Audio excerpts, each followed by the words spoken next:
कक्षा 9 के सभी विद्यार्थियों को नमस्कार। विद्यार्थियों, आज अपन महत्वपूर्ण चैप्टर का प्रारंभ करने जा रहे हैं। एक्सरसाइज 2 गणित के अंतर्गत बहुपद। आपको कक्षा 9 में ही बहुपद के बारे में अच्छे से जानकारी लेनी है, जिससे कक्षा 10 की क्लासों के अंतर्गत आपको किसी प्रकार की कोई समस्या सामने ना आए। तो हम यहाँ पे सरलता से इनको समझने का प्रयास करेंगे और स्टार्ट करते हैं। हमारा आज का टॉपिक रहेगा एक चर वाले बहुपद। तो सबसे पहली बात तो ये करें कि बहुपद कहते किससे हैं। देखो बेटा, अपने पास में दो समस्याएं आएगी कि एक तो बहुपद और एक समीकरण। तो मैं सबसे पहले बहुपद और समीकरण में आपको हल्का सा अंतर समझा दूं कि बहुपद कब होता है और समीकरण कब होती है। अगर आपके पास में कोई भी बहुपद लिखा हुआ है तो ये सीधे सीधे नॉन इक्वल टू 0 के बराबर होगा। कहने का मतलब जैसे अपन ने लिख दिया 2x + 5, तो ये हमारे पास में इस समय बहुपद की श्रेणी में रखा जाएगा। परंतु यही चीज अगर इस तरह से लिख दी जाए बेटा 2x + 5 = 0, अगर इसके इक्वल में हमारे पास में 0 आ जाता है या इक्वल में इसको 0 बनाते हैं तो ये एक समीकरण कहलाती है। इस समय ये बहुपद नहीं कहलाएगा, ये समीकरण है और ये हमारे पास में बहुपद है। तो पहले तो आप इनके अर्थ को समझने का प्रयास करें। अब इसके बाद में आगे अपन बात करते हैं कि हमारे बहुपद कौन कौन से हो सकते हैं और किस तरह से हम बहुपदों को लिख सकते हैं। तो देखिए बेटा, बहुपद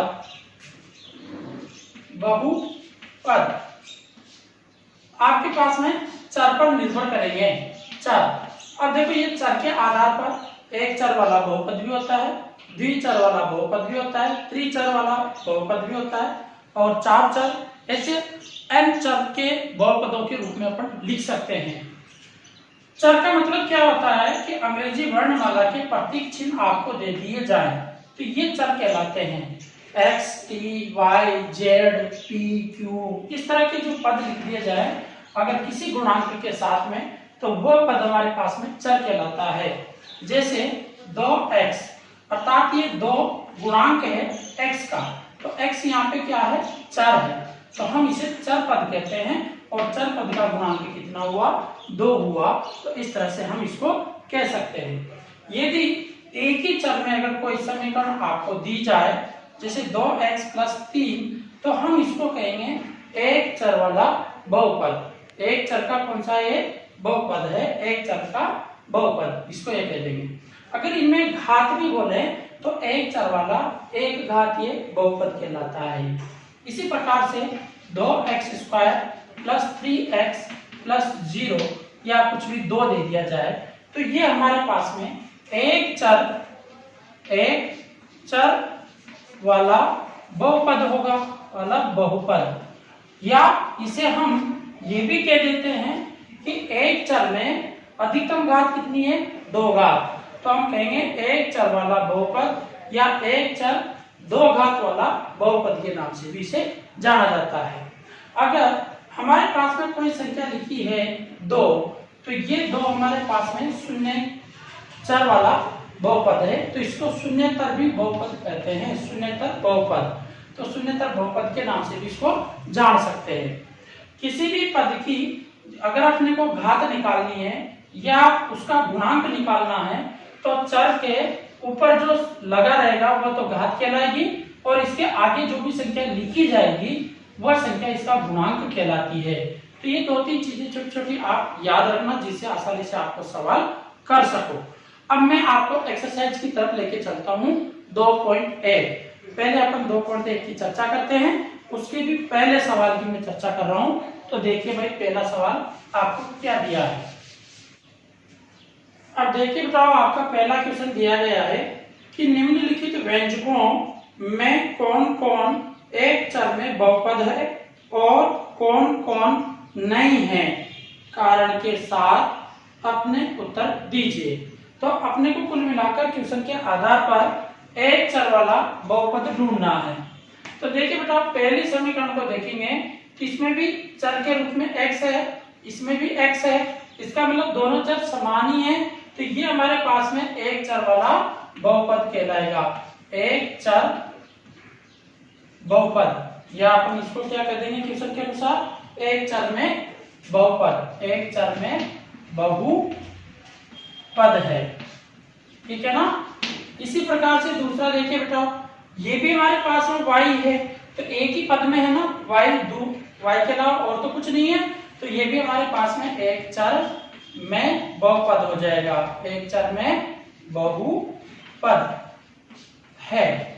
अब इसी प्रकार से तीसरा देखिए, अब इसमें t है तो सही, पर एक तरफ तो t की घात 1/2 है, कर्णी चिन्ह है, क्योंकि मैंने पिछली वीडियो में कहा था कर्णी चिन्ह का मतलब 1/2 घात होता है।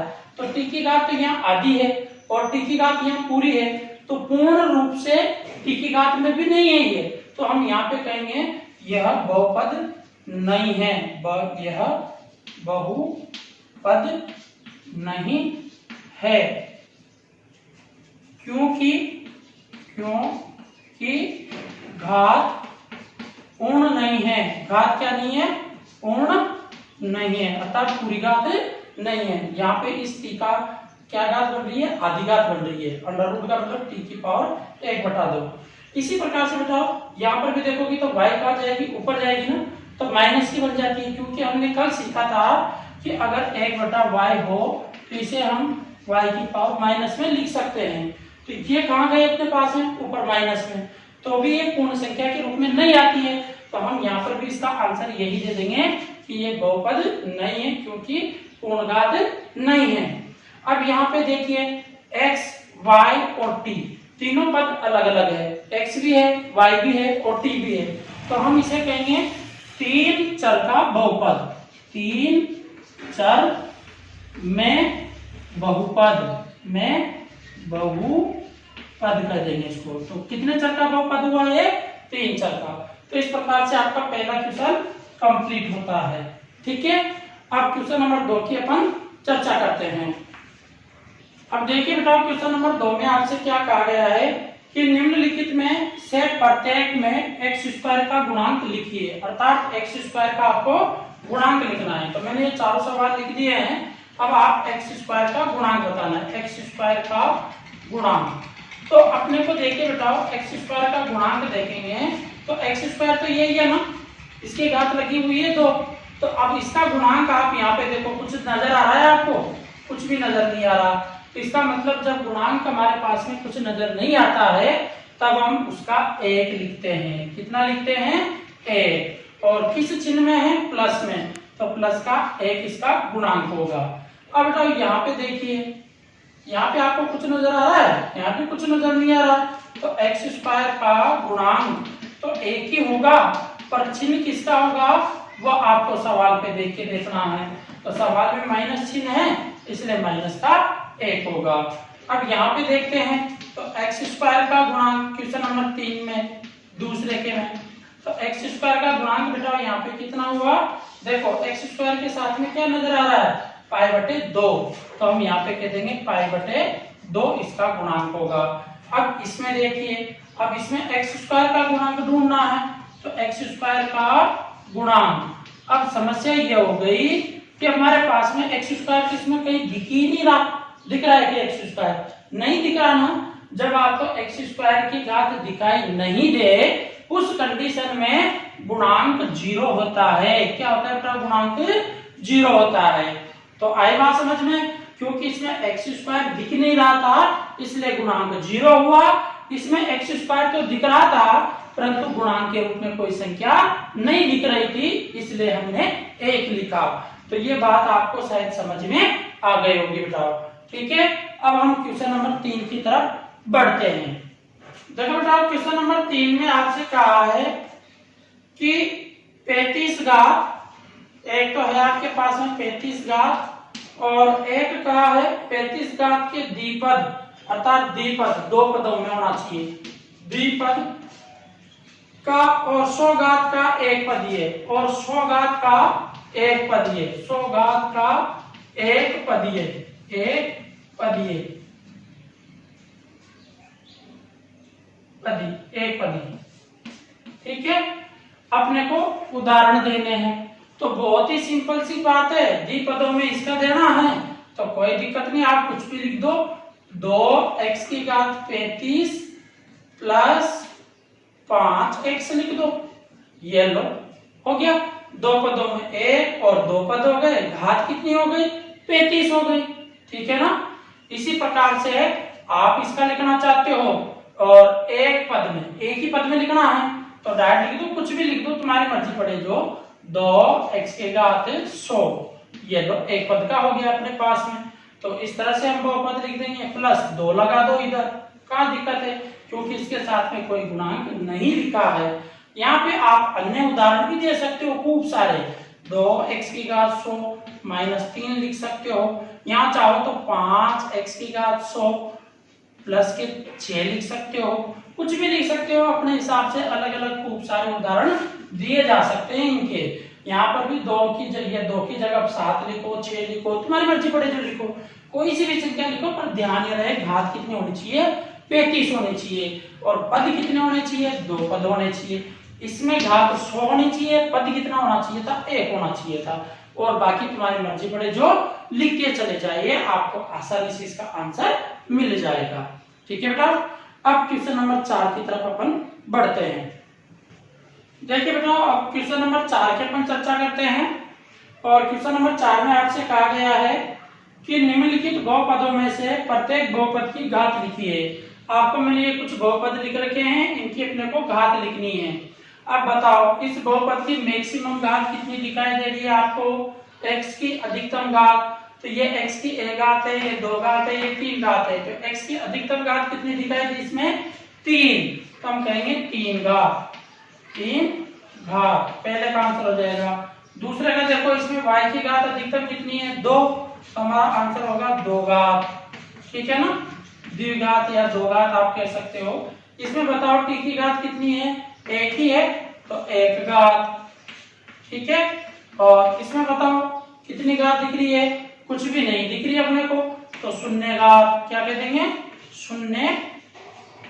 0 घात का समीकरण या शून्यतर, ठीक है ना। तो इस प्रकार से हमारे पास में क्वेश्चन नंबर 4 भी कंप्लीट हुआ। अब क्वेश्चन नंबर 5 को देख लेते हैं। अब देखिए बताओ क्वेश्चन नंबर 5 है अपने पास में, बताइए कि निम्नलिखित बहुपदों में कौन कौन बहुपद रेखिक है, कौन कौन द्विघात है और कौन कौन त्रिघात है। पहले तो आपके पास में 3 शब्द आए हैं रेखिक, पहला है रेखिक, फिर द्विघात और एक आया है बताओ त्रिघात, त्रिघात।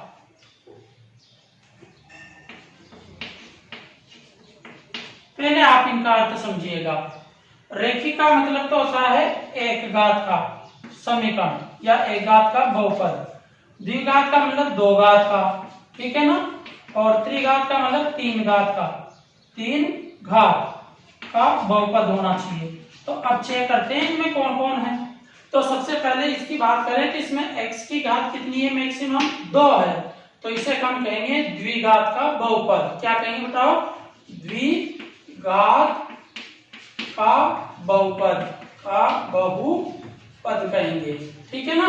इसमें बताओ x की घात कितनी दिख रही है अब आपको अधिकतम 3, तो इसको कहेंगे त्रिघात, क्या कहेंगे त्रिघात। इसमें बताओ y की घात मैक्सिमम कितनी दिखाई दे रही है 2, तो इसे क्या कह देंगे द्विघात, ठीक है ना।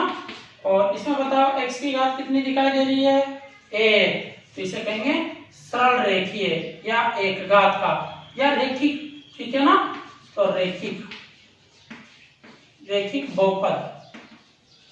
अब बताओ इसमें कितनी घात है, एक ही है मैक्सिमम, तो ये भी कौन सा हो जाएगा रेखिक, कौन सा होगा रेखिक। अब बताओ इसमें r की घात कितनी है 2, तो द्विघात, द्विघात, ठीक है ना। इसमें बताओ x की घात कितनी है 3, तो त्रिघात। तो देखो बेटा 7वें क्वेश्चन में अपने से 7x की घात 3 है, तो मैक्सिमम घात कितनी है 3, तो त्रिघात का बहुपद होगा। इस प्रकार से आपकी ये एक्सरसाइज मेरी तरफ से कंप्लीट होती है। बताओ 2.1 आपकी, और आगे हम कल 2.2 के चर्चा करेंगे।